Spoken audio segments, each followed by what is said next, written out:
E aí, pessoal, tudo bem com vocês?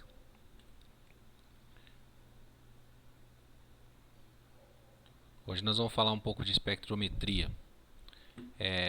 Nós já trabalhamos espectrofotometria de absorção molecular. Espectrometria e espectrofotometria têm os mesmos conceitos, tá? Que seria absorção e emissão de luz. No caso da espectrofotometria de absorção molecular, que a gente estudou os fenômenos baseados da absorção de luz por compostos moleculares, que são normalmente coloridos, né? E através da coloração é possível fazer aí a determinação. A gente viu vários exemplos, né? E fizemos cálculos, né? Curvas. Aqui não é muito diferente. O princípio é o mesmo, só que são átomos e não moléculas, tá? Espectroscopia atômica, empregada na determinação qualitativa e quantitativa de mais de 70 elementos. Detectar ppm, ppb e concentrações ainda menores, né, no caso ppt, né, parte por milhão, bilhão e, em alguns casos, parte por trilhão, dependendo do método analítico. Primeira etapa do método seria a atomização. Amostra convertida em átomos ou íons em fase gasosa. Átomos no estado gasoso não rotacionam nem vibra, só tem transições eletrônicas. É muito simples, né? Para a gente ter rotação e vibração, a gente precisa ter uma molécula. Sem uma molécula, não tem como a gente ter nem rotação e nem vibração. E somente vamos ter aí as transições eletrônicas, saltos eletrônicos, né? Então, a energia envolvida é maior, no caso dos átomos, né? Então, alguns exemplos de medidas espectroscópicas, né? Espectrometria atômica, o vapor de sódio, ele emitindo aqui linhas, né? Em 589 nanômetro e aqui uma outra linha próxima a 590, né? Uma linha menor, tá? E a espectrofotometria molecular, então espectrometria, medição de espectro. Olha a diferença, espectrofotometria, qual que é a diferença? Aqui é medição de luz, tá? E aqui é medição do espectro. É um pouco diferente, tá?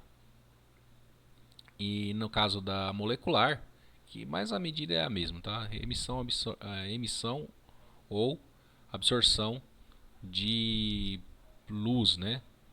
No caso da molecular a gente tem bandas, né? A gente não tem linhas. Isso a gente já viu lá na matéria de molecular, tá bom?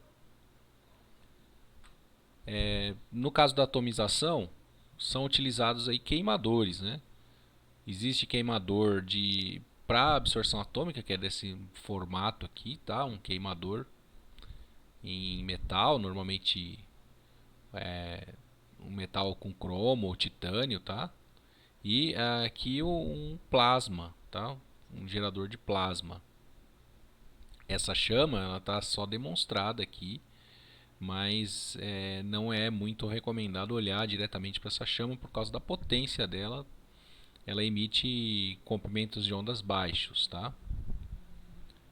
Muitos métodos são empregados para atomizar as amostras. Chamas de absorção e emissão por chama, né? Esse F aqui é em chama, tá?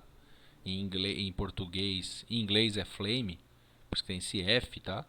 E atomizadores eletrotérmicos, que é GF, é forno de grafite, grafite furnace, né? GF, tá? Então é grafite.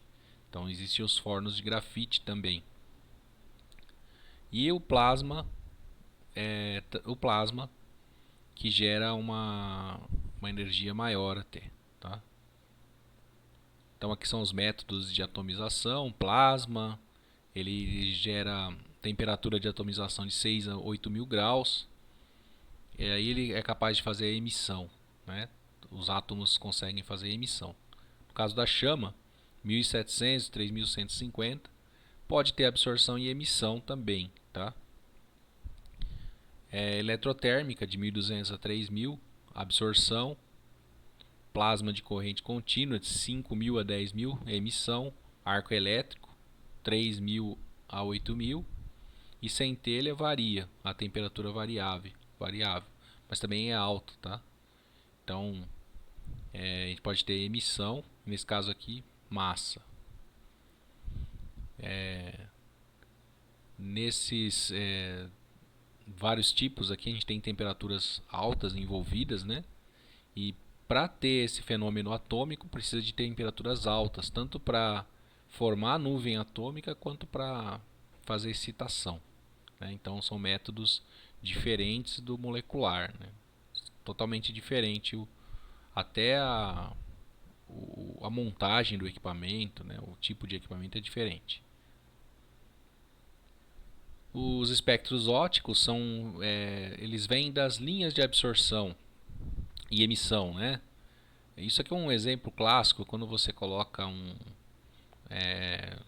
deixa eu pensar aqui não sei se vocês já fizeram isso, todo mundo já viu, quando fica um ferro em brasa, coloca uma colher no fogo e deixa, ela vai ficar incandescente. Aquela cor liberada ela absorveu a energia da chama do fogão e está emitindo luz conforme espectro de luz. Por isso que ela fica daquela coloração, né? Quanto mais você deixar a colher, mais ela vai ficando uma cor mais intensa. Ela vai adquirindo mais energia e vai liberando essa energia na forma de linhas de luz, tá? Na espectrometria atômica a gente tem um gás, tá? Que ele libera uma luz e aí essa luz é detectada. Ela passa por um equipamento, né? Um monocromador. Esse monocromador consegue separar as linhas e aí, de acordo com o tipo de linha, a gente tem um tipo de elemento. No caso da absorção atômica, a gente também tem um gás, só que a gente tem uma fonte de luz, tá? Uma lâmpada para um certo tipo de átomo. Nesse fenômeno de emissão, a gente precisa de uma temperatura maior do que de absorção, tá? Todos os equipamentos de emissão eles trabalham numa temperatura maior do que a absorção. Então, no caso da absorção, a gente precisa de uma fonte de energia adicional, senão a gente não consegue analisar nada, tá? Equipamento de absorção pode ser emissão? Em alguns casos pode ser sim.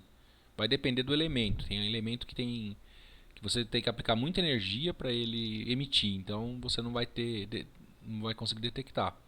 Mas alguns elementos podem ser analisados aí por emissão nem equipamento de absorção. O equipamento de absorção atômica tem a questão de emissão, tá? Então a energia, né? Ela é a energia do salto eletrônico dos orbitais, tá? Então no caso do S aqui para camadas vazias, né? Do orbital S para o P, e aí esse salto, isso aqui é só um esquema, tá? Esse salto ele absorve energia. Essa energia é absorvida e depois ela é devolvida na forma de luz, tá? Absorvida e devolvida. E sempre funciona nesse esquema. Ela absorve e devolve. Então, no caso aqui do sódio, isso aqui é um espectro do sódio, né, com 3 linhas aqui, em torno de 600 nanômetros.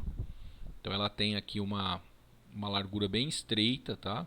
Bem estreita essa largura dela. Ela faz picos, né? Muito diferente da molecular, que faz bandas, né? Fica bem diferente, tá? Então a análise é feita a partir desses picos. O equipamento detecta luz nesse comprimento de onda específico, tá? Ou a absorção desse elemento, dessa luz nesse comprimento. Então aí tem os atomizadores, né? Lá falou, né? Contínuos, plasma e chama. Atomizadores discretos. Então aqui é mais mostrando aí os tipos de chama e a atomização. Absorção atômica, né, o histórico, né? Em 1802, William Wide Olatson descobriu riscas escuras no espectro de luz solar. Até 1820, Joseph von Fraunhofer já havia contado 574 riscas escuras no espectro solar, depois chamada de riscas de Fraunhofer. Para 324 dessas riscas, Fraunhofer indicou com letras maiúsculas as mais fortes e com minúsculas as mais fracas, começando por indicar as riscas a partir do vermelho. Então ele pegou a luz do sol, passou numa fenda, num monocromador, depois revelou, tá? Colocou lá um anteparo que conseguiu pegar essas linhas aí. É um equipamento bem simples, né? Muito simples. Aqui pode ser alguma coisa com prata, né? Para poder pegar as linhas do sol, da luz solar. E ele viu que tem várias linhas que são emitidas e são separadas pelo monocromador. Kirchhoff e Bunsen, né, do bico de Bunsen, identificaram que sais diferentes absorviam cores diferentes em uma chama sob a incidência da luz branca. Então tinha luz, aí tinha o elemento, a luz passava e depois eles conseguiram ver que esse elemento absorvia de forma diferente essas luzes. Alan Wash propôs utilizar o espectro de absorção atômica como técnica de análise química em 1955 já. Década de 60, primeiros instrumentos comerciais, né, a absorção de chama. Década de 70, primeiros instrumentos por grafite, tá? Forno de grafite. Então aqui é um esqueminha do equipamento, né, a lâmpada. Aqui é o queimador, o nebulizador. A chama entra aqui na chama, passa por um monocromador e aqui a leitura num fotomultiplicador e aqui a processamento da leitura, tá? Hoje está assim esses equipamentos, né? Analyst 200, eu trabalhei no Analyst 300, um pouco melhor que esse aqui, mas hoje é assim, tá? Então tem uma lâmpada, um atomizador, aqui o sistema de introdução da amostra, que é um tubinho, tá? Entra aqui no nebulizador, depois tem a chama. O sistema óptico que divide, né? Aqui tem a fonte de luz, né? A amostra. O sistema óptico que detecta essa luz, né? Que detecta não, que separa essa luz, né? E aí vai para o detetor, tá? Depois do detetor tem o processamento e aonde a gente pega os dados para fazer as curvas e os cálculos. Então temos aí nebulizador, né? Introduz a amostra na forma de nuvem, gotícula, câmara de nebulização, homogeneização do tamanho das gotas, amostras discretas de soluções são introduzidas para o atomizador. Amostras sólidas, vaporização com centelha e feixe a laser. Eu nunca vi amostra sólida, tá? Na verdade, o equipamento que eu usei era amostra líquida, que era exatamente isso aqui. Você tinha aqui o queimador, e aqui você tinha o nebulizador e aqui a injeção, que saía o capilar onde você introduzia a amostra, passava por esse dispositivo que gerava uma névoa muito fina, tá? Muito fina aqui, onde juntamente com gás de queima, e aí essa amostra era queimada na cabeça do queimador, tá? Aí a gente tem as funções da chama, né? Temos zona de combustão primária, interzonal e secundária. Vamos ver o que fala cada coisa aqui, ó. Regiões da chama. Então, a função da chama: converter a amostra em estado vapor, vaporizar. Decompor a amostra em átomos, excitar os átomos. Então, de 1700 a 2400, somente espécies facilmente excitáveis. Metais alcalinos e alcalinos terrosos. 2500 a 3100, metais pesados.